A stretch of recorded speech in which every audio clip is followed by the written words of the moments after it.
Batman, Caped Crusader is brought to you by the letters D, E, and I. Now available in paperback and e-readers, Isis, Amari's Revenge. The goddess next door is confronted by a Nubian queen out for revenge at the Metropolitan Museum of Art in this inaugural Isis series adventure. Get your copy of Isis, Amari's Revenge in paperback and e-readers at Amazon.com and online booksellers everywhere.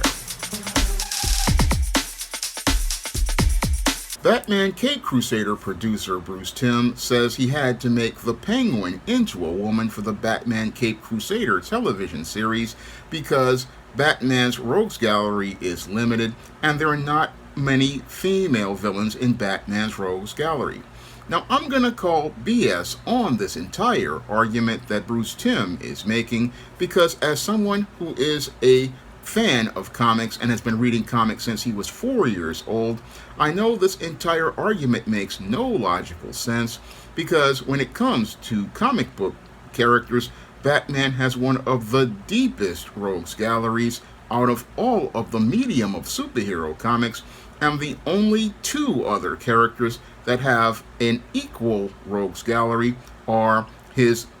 contemporary Barry Allen, the Flash, over as related to his rogues gallery, which is iconically known as the Rogues, and Spider-Man over at Marvel, who has an equally deep roster of bad guys for him to take on. Now, when it comes to Batman, Batman has a very large rogues gallery of female villains Bruce Timm could have easily adapted for his new Caped Crusader series, and he could have picked villains like Lady Shiva, Magpie, Calendar Girl that he basically made in the new Batman adventures, same as Roxy Rocket, and he could have gone deep into Batman's rogues gallery and gotten the female Clayface. He could have gone out here and gotten Nocturna. He could have gone out here and brought up Dula Dent if he wanted to bring up a female Two-Face, if he wanted to do that, and he could have also gone into Robin's rogues gallery and picked up the Lynx and other characters like Sasha Bordeaux and Sophia Falcone, not to mention if he wanted to go into the 1966 whole rogues gallery of Adam West Batman, he could have gone out here and gotten Marsha Queen of Diamonds. He could have went out here and got the Black Widow, and he could have even further gone also into the movie animated series Mask of the Phantasm and brought the Phantasm out, or his animated character Red Claw, or his Poison Ivy. Again, Batman has a very deep roster of female villains, not to mention Talia al Ghul. I mean, the rogues gallery that Batman has is very deep as related to women, but the reason why Bruce Timm made the Penguin female wasn't because of a lack of villains based on everything I have talked about previously. No, the reason why Bruce Timm made the Penguin female is because he basically was looking to meet the agenda of Warner Brothers executives who wanted to make Batman Caped Crusader fit the social justice narrative of the leftists who run Hollywood. And those leftists in Hollywood basically did not like the idea of Batman having that deep roster of villains, and they sought to put the whole DEI formula on Batman's villains for this new show, and that's possibly one of the reasons why this show had a hard time finding distribution, because this show basically was what people would call woke, but I just basically see it as a show that was designed to fit a social justice agenda that Hollywood executives wanted to push. And as they tried to push this social justice agenda, they basically realized they had a lemon on their hands, and David Zaslav, basically seeing that this show was a lemon, looked for a way to try to find a way to make money off this show, since he knew he could not put it on HBO Max, because if he put it on Max, that show would get cooked and roasted for being quote-unquote woke by many of those comics YouTubers, and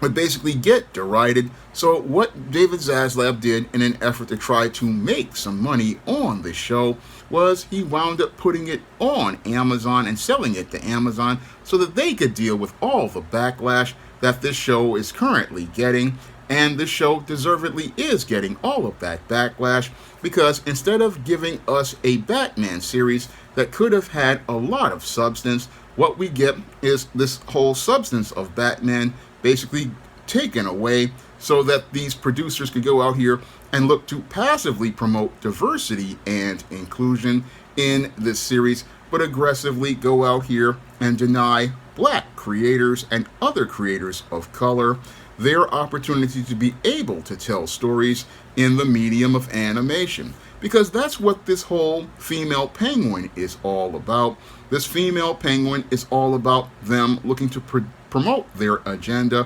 where they can say they passively have representation, like this female penguin, like this Asian Harley Quinn, like the black Barbara Gordon and black James Gordon. They can go out here and promote their passive diversity agenda, but what they do is, as they look to passively include those characters, what they do is dilute the story of Batman as related to the Golden Age, because a story set in the Golden Age could have been far more compelling had they went and not put in all of this identity politics and actually showed a world of real politics that transpired in the dark days of the 1930s. Because I believe if you're going to make a so-called darker and edgier Batman, which is what Bruce Timm is proposing, he proposes to make a darker, edgier Batman for Batman Caped Crusader. And he wants to say that this series is going to be harder than the one from Batman the Animated Series, which was made for children. But when I look at this series, it just looks like something that's uninspired compared to the legendary Batman the Animated Series, because the legendary Batman the Animated Series had heart and substance from Paul Dini's writing. But when I look at this series, I don't see that heart or substance, because they don't have the backbone or the stones to really tackle what life was in the 1930s, the way I do in a story I wrote called Isis Imitation of Life, where I show you the real world of the 1930s and all of the racism that went on in that era, and all of the things that went on in that era, where people who were heroes had to stand up and show their character. I believe if you wanted to do a Batman series set in the 1930s of the Golden Age, you really have to tackle all the serious issues like racism, like sexism,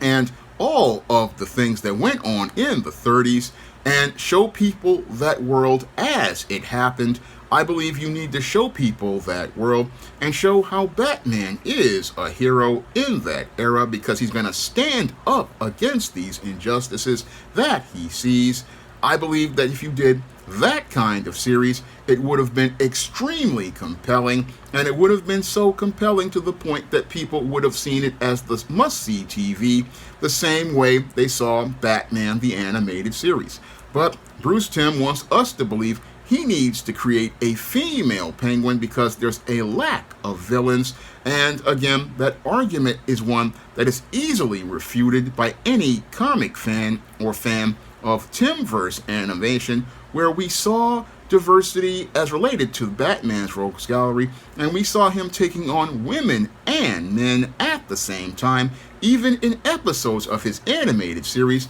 I mean, the first episode of Batman the Animated Series featured him taking on a Bruce Timm feat creation of a villain named the Red Claw, which is voiced by Kate Mulgrew, and he took that same series to introduce us to Harley Quinn, who became an iconic character. Not to mention, Batman has also taken on other creations he has made, like Roxy Rocket, and there's again a deep Rogues Gallery he could have gone out here and went and created characters around, but he didn't choose to do that because his hands basically were tied by these dysfunctional Warner Brothers executives who have been their own worst enemy ever since the days of Superman 2, when they fired Richard Donner. And because these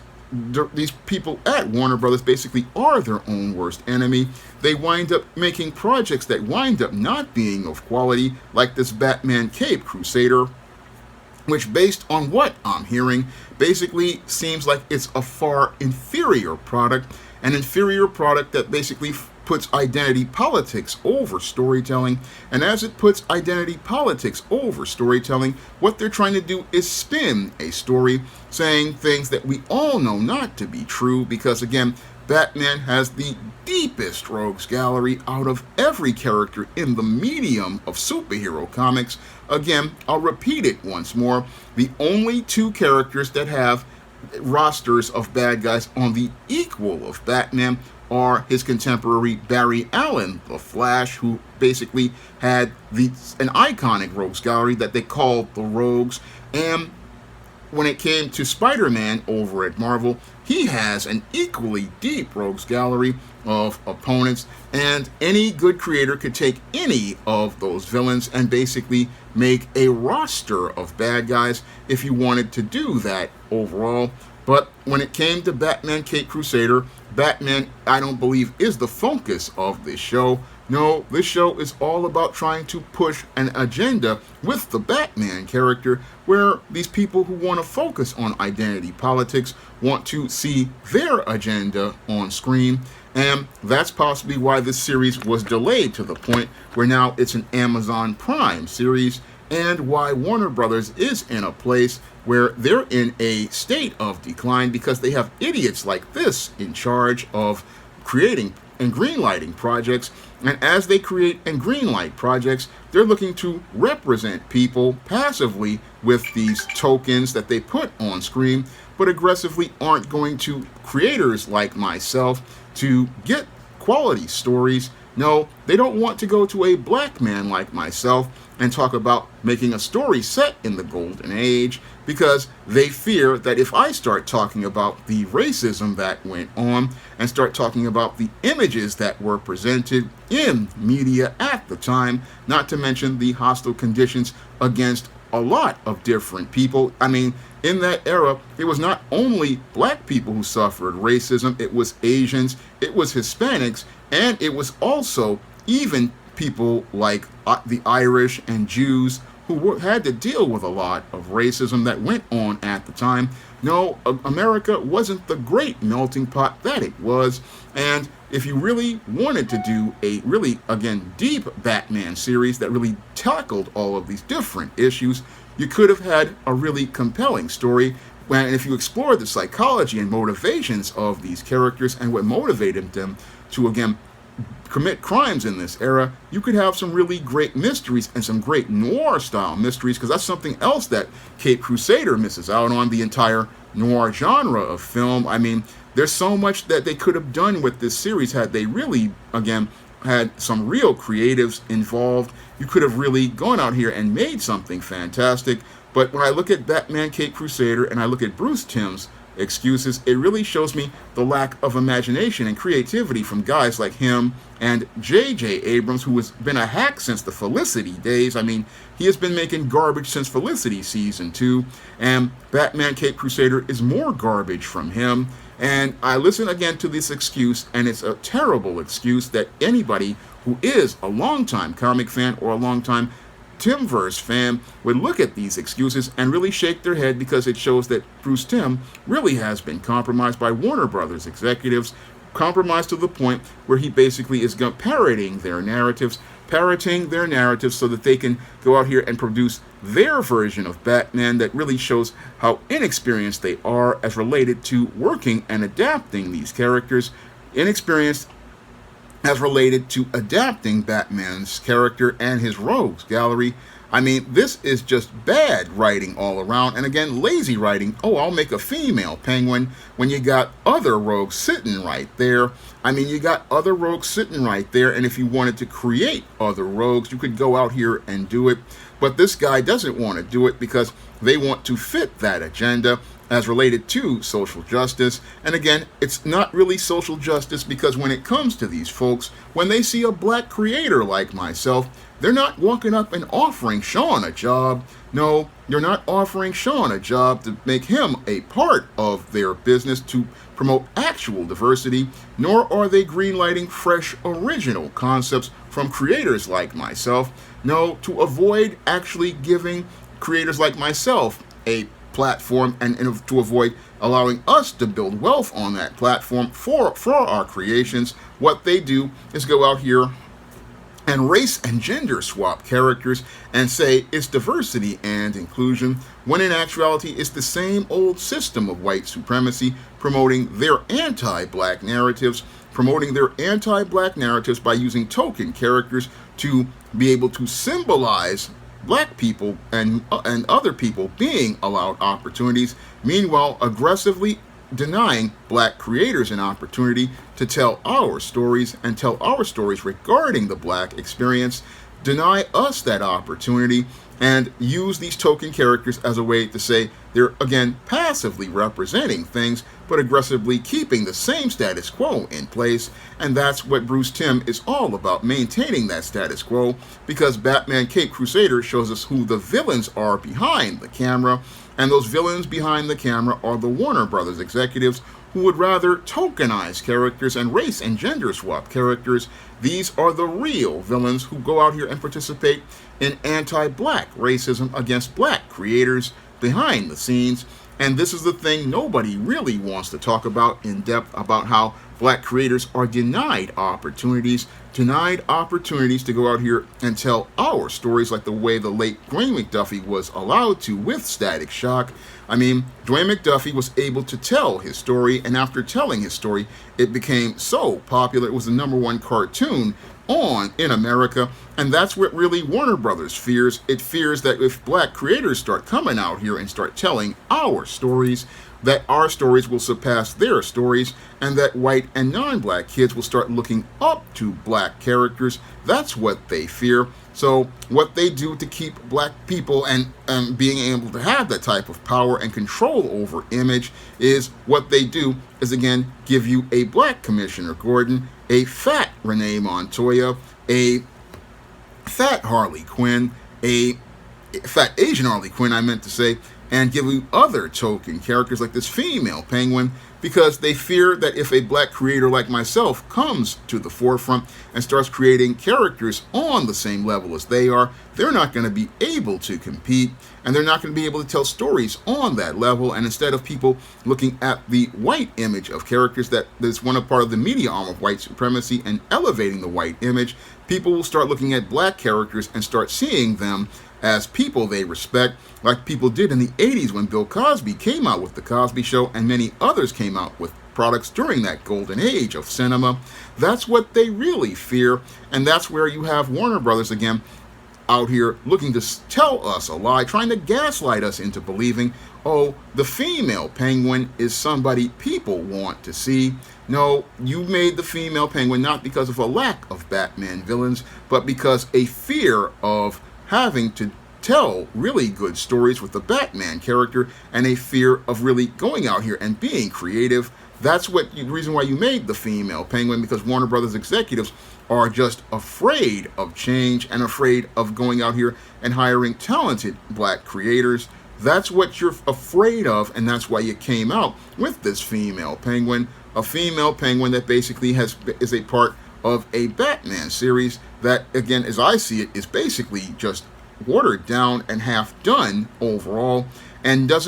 never going to be able to actualize its potential because of the identity politics, not going to be able to actualize its potential as related to the writing and the craft of that series. And again, we see with this whole situation, again, what happens here when you go out and hire what they call woke or social justice types. They really don't do the work. They don't do the research. They don't really follow through as related to developing their craft. And the products they produce are shallow, half-done stuff that basically will be, again, very flashy as related to shocking you with its gimmick of, again, representation. But once you start to boil the substance down, you see that the storytelling is shallow and just really weak. And when it comes to this type of material, it basically, again, will be here today and forgotten tomorrow, like many of the other stuff created, like the all-new, all-different Marvel, which shows us that we're getting the same old garbage from the status quo. And this stuff is just so bad that it basically, if you've got to tell us a lie to try to make it true, it basically shows how these guys have no talent and have no skills, and basically have fallen off, because this is Bruce Timm falling off here, and we see that Paul Dini was really the real writer in this whole situation. And when I look at this whole situation as related to, again, him saying, oh, there's a lack of female villains, I mean, that's a lie that's easily refutable, and just shows us how Warner Brothers has become the villain as related to developing its own superhero stories. Now, if you want to pick up my first full comic, John Haynes at Death's Door, you can find that comic on Lulu.com in paperback, and you can pick it up on Kindle right now through Comixology. And you can also pick up my other digital comic, Esteem No Good Deed, on Kindle as well for 99 cents. And if you want to pick up the action-packed fantasy stories of the SJS Direct Universe, including Isis Imitation of Life, which is set in the golden age of superheroes, you can find Isis Imitation of Life on Kindle Unlimited for free if you have Kindle Unlimited. And you can find the books of the SJS Direct Universe on Amazon.com in paperback and Kindle format. And you can also find them on other platforms like Draft to Digital, Google Play, Barnes & Noble, and big box retailers like Walmart and Target. And if you'd like to see me make more videos talking about the entertainment industry, you can drop a donation to the Patreon, the PayPal, or the Cash App by clicking the links in the description box. That's all I have to say for this video. You can comment, rate, and subscribe. Now available in paperback at e-readers, Isis, Dark Incubus. The goddess next door gets enthralled in a romantic entanglement with an evil incubus in this all-new Isis series adventure. Get your copy of Isis, Dark Incubus in paperback and e-readers today. Now available in paperback and e-readers, Esteem Horror in the Hamptons. The aspiring angel tries to escape a house of horrors in this action-packed, all-new Esteem series adventure. Get your copy of Esteem Horror in the Hamptons in paperback and e-readers at online booksellers everywhere. Support Black-owned and Black-operated digital broadcast media. www.niceradionetwork.com. Nice Radio Network, broadcasting 24 hours a day, 7 days a week.